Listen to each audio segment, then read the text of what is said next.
one of the things that we really focused on was generating data intelligence. And what we said was that we really wanted the report to be based on data and intelligence, not on opinion. In the launch, I said sort of data eats opinion for lunch. And just that, because we felt that some of the things that have been done in the past have been more based on opinion rather than hard data that's then influenced. And I suppose a number of things we found obviously relevant in terms of US, Europe. And so what we found was we did quite a detailed study of cancer research spend. And essentially, we found that the cancer research spend per head in Europe is probably about 26 euros, whereas about 236 in the States, converting from dollars to euros.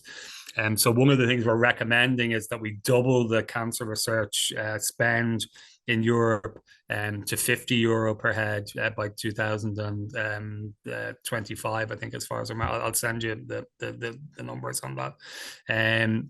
One of our big focuses was how do we get to what we call our 70-35 vision. So that's 70% long-term survival, i.e. 10-year survival by 2030. And by 2035. And in that, the 12 recommendations that we've made are all based on trying to move towards that 70-35 vision. We feel that some countries in Europe are probably at the 40 to 50% mark, some are near 50 to 60%. We feel that by sharing best practice, by looking at getting proper infrastructures in place, we can move that sort of 40 to 50 and 50 to 60. But in order to move from 60 to 70, you really need research and its implementation and innovation. And that's why we're obviously pushing the cancer research agenda specifically in relation to that.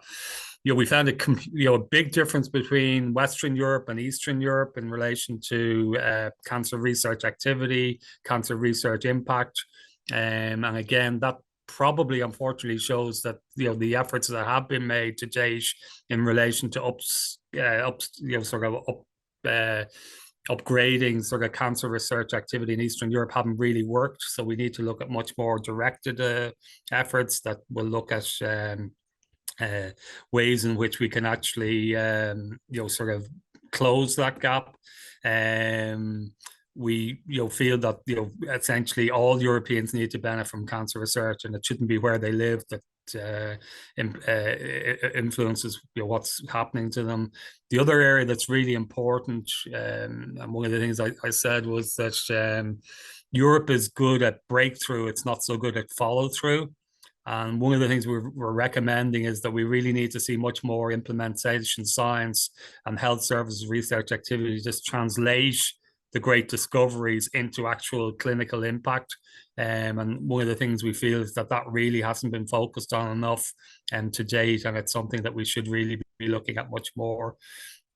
We also found, unfortunately, significant gender inequality in cancer research. We looked at last author papers as a surrogate for cancer leadership. And we found that in some countries, Germany, for example, there was only 25% of female authors in last author position or senior author position. Interestingly, Central and Eastern Europe and the Nordic countries actually do much better. So there's obviously something we can learn there, and we've suggested that. We've said there must be a much more focus. The focus is very narrow at the moment on discovery science and precision medicine. We're not saying they're not important, but one, in order for precision medicine to work, it needs to be in an actual health system that will deliver impact from research being translated into reality. But also we need to widen the portfolio. So we need to look at surgery and radiotherapy, for example, which cure more patients than precision medicine. And we need to look at ways in which we can promote innovation in those two areas. We need to focus much more on palliative care, on end-of-life care, and quality of life. They're the things that matter to patients. One of the things we've said is that there needs to be a European cancer survivorship research plan in place by 2023. We also very much believe that the sort of comprehensive cancer center model is really a powerhouse of driving cancer research and innovation. And we very much support that. The data that we presented show that that is the case in terms of it, sort of really driving not only innovation, but better cancer care. One of the things we report in the commission is that patients who are treated in research active hospitals have better outcomes than those who are not. And so that shows you that research is not a luxury, it's a necessity, and it's a critical component of 21st century cancer medicine.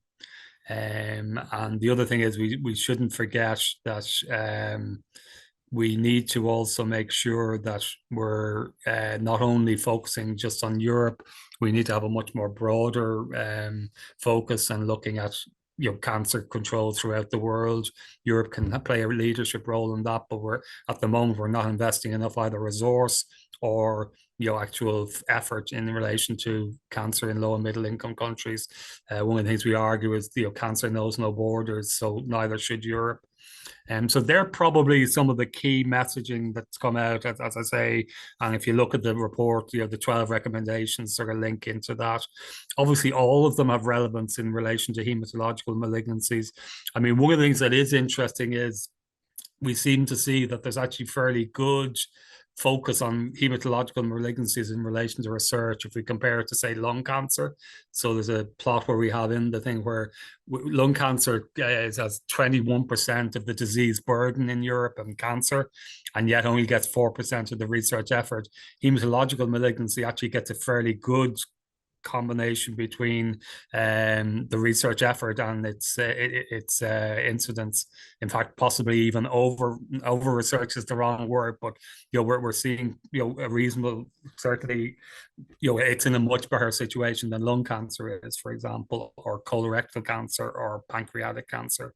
So that's good. And the other good thing that we showed as well, because it's obviously relevant in hematological malignancies and childhood cancers in general, we're again seeing a good focus in Europe and having a specific plan for childhood cancers. And again, that's something that we applauded and said, that's the right direction of travel. And obviously that includes childhood leukemias, obviously would be one of the more common childhood cancers.